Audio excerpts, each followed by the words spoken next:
Another tip about the ProjectAll function in ZBrush. So when I go over here, I have a subtool that I've called projectors.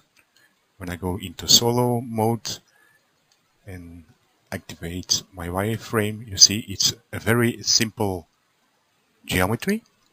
And the advantage of creating such geometry is that you are completely sure about the form.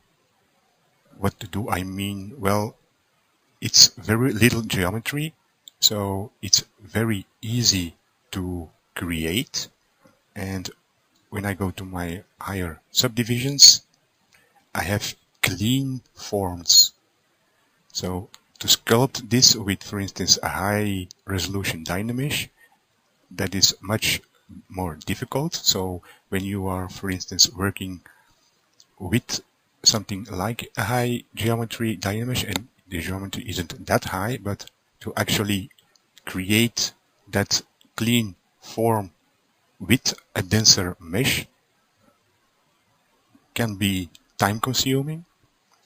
And what you could do is create simple geometry.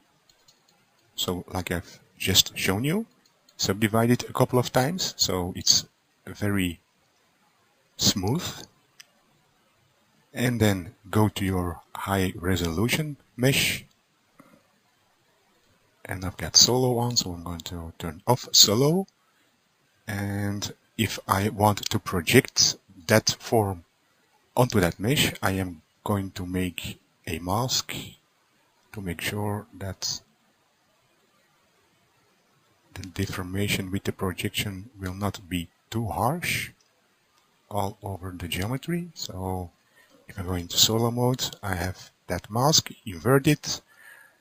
I could turn the mask or the mask visibility off for the moment, and with that other subtool visible, ProjectAll, go into solo mode, and now you have a nice projection.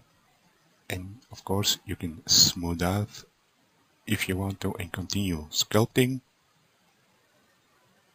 just like that. So back into solo mode. So you don't have to use ProjectAll on a complete mesh. You can simply use it on parts of the mesh like I've shown you here. And this kind of workflow is particularly interesting if you have particular shapes like the clavicle, for instance, or when you're doing hard surface sculpting.